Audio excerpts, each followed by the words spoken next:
नमस्कार, मैं हूं आपके साथ उमापाल और आप देख रहे हैं स्टार न्यूज प्लस। आइए अब रुक करते हैं आज की कुछ खास खबरों पर।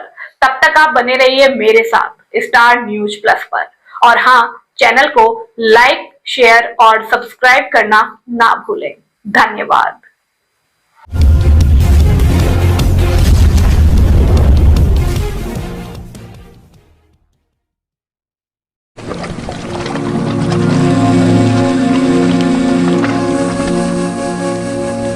गंगा कैलाश से निकलती है या गोमुख से?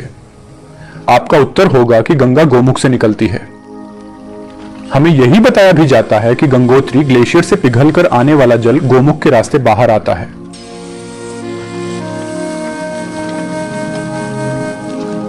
आरंभ में इसे भगीरथी कहते हैं, जो आगे चलकर देवप्रयाग के बाद गंगा का रूप ले लेती है।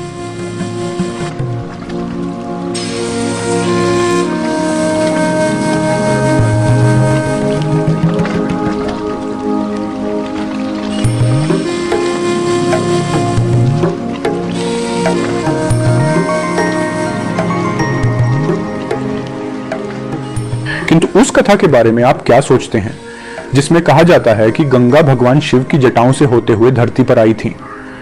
इसके अनुसार धरती पर उतरते समय गंगा का वेग इतना अधिक था कि उससे संकट पैदा हो सकता था। इसलिए भगवान शिव ने उन्हें अपनी जटाओं में धारण कर लिया।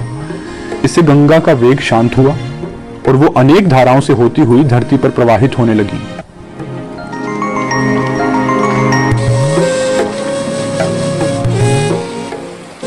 यदि कभी आप तिब्बत में स्थित कैलाश पर्वत को सामने से देखें तो आपको गंगा के अवतरण से जुड़ी इस पौराणिक कथा का असली अर्थ समझ में आएगा। कैलाश पर्वत का शिखर सदैव बर्फ से ढंका रहता है। यहां साल भर बर्फ रहती है। गर्मी के मौसम में जब तिब्बत के अन्य पर्वतीय शिखरों का बर्फ पिघल चुका होता है, तब भी आपको कैलाश सफेद चादर में ढंका दिखाई देगा।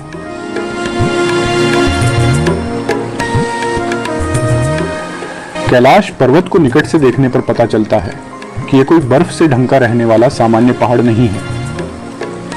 कैलाश पर्वत पर अधिकांश समय बर्फ गिरती है या बरसात होती रहती है। इसी का जल लगातार नीचे आता रहता है। यह पवित्र जल कैलाश पर्वत के ही पास में स्थित राक्षस ताल और मानसरोवर झील में जमा होता रहता है। यह एक आश्चर्य है कि कैलाश पर्वत के पास स्थित राक्षस ताल का पानी खारा है, जबकि मानसरोवर का पानी मीठा।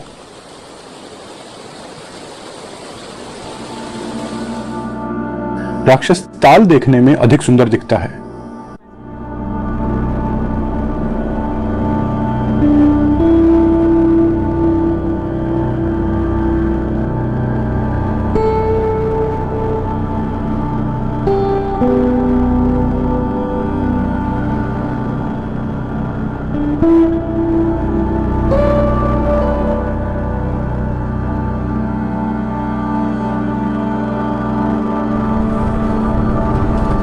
सुंदर तो मानसरोवर झील भी है, किंतु इसकी सुंदरता में दिव्यता अधिक है।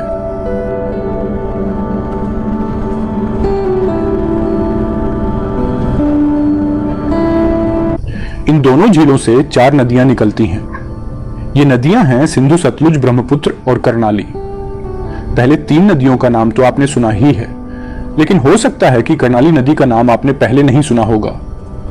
कारण यह कि यह नाम भारत में प्रचलित नहीं है। इस चौथी नदी को नेपाल में कर्णाली के नाम से जाना जाता है। तिब्बत में मानसरोवर क्षेत्र से निकलकर कर्णाली नदी पहले नेपाल में प्रवेश करती है।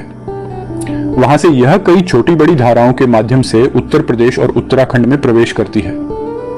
कर्णाली नदी का भारत में प्रवेश करते ही नाम बदल जाता है और यह घाघरा कहलाने लगती है। घाघरा वही नदी है जिसके तट पर भगवान राम की नगरी अयोध्या बसी हुई है। वहां पर घाघरा को सरयू नाम से जाना जाता है। योगी आदित्यनाथ सरकार ने अब पूरी घाघरा नदी का नाम बदलकर सरयू कर दिया है, ताकि लोग इसके वास्तविक महत्व को समझ सकें।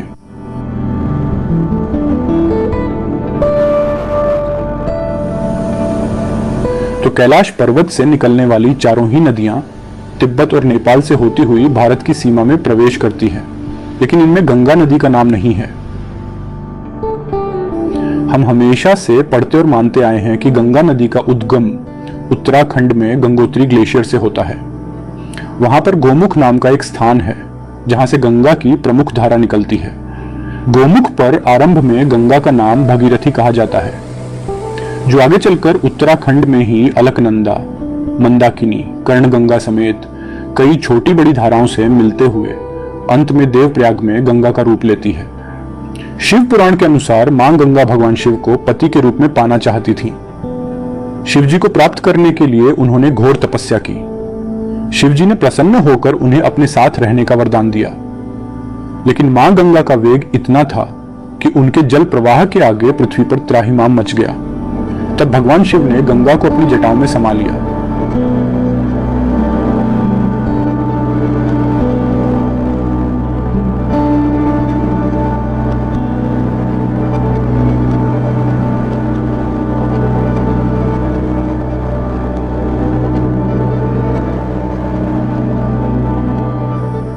कभी आप कैलाश पर्वत को उसके उत्तरी छोर पर खड़ा होकर देखें तो आपको यह रूपक बिल्कुल सत्य प्रतीत होगा।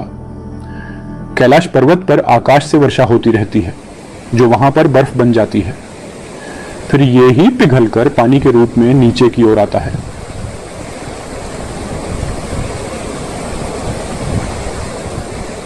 वह अभी तक इस अध्ययन में बहुत प्रगति नहीं हो पाई है, क्योंकि मानसरोवर तिब्बत की सीमा में पड़ता है और चीन सरकार इस अध्ययन में सहयोग नहीं कर रही है। गंगा के वास्तविक उद्गम पर इस शोध के परिणाम कब आएंगे हम नहीं जानते, लेकिन यह प्रश्न पूरी तरह से उचित है कि यदि कैलाश शिव का निवास स्थान है तो गंगा का उद्गम वहां से दूरी पर स्थित गोमुख में क्यों है?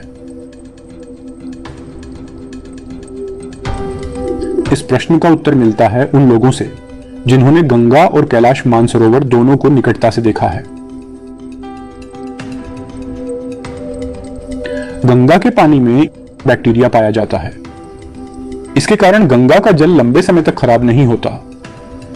इसी के कारण इस जल में एक प्रकार की सुगंध होती है। इसकी पुष्टि वे लोग करते हैं जो गंगा में आए वर्तमान प्रदूषण के पहले से इसे देख रहे हैं। आप भी सुगंध को ऋषिकेश और हरिद्वार की गंगा में अनुभव कर सकते हैं। जब आप कैलाश के निकट स्थित मानसरोवर झील के किनारे खड़े हों तो आपको बिल्कुल गंगा वाली सुगंध अनुभव होगी। यह एक रूपता हिमालय के क्षेत्र में ही बह रही अन्य किसी अन्य नदी में देखने को नहीं मिलती।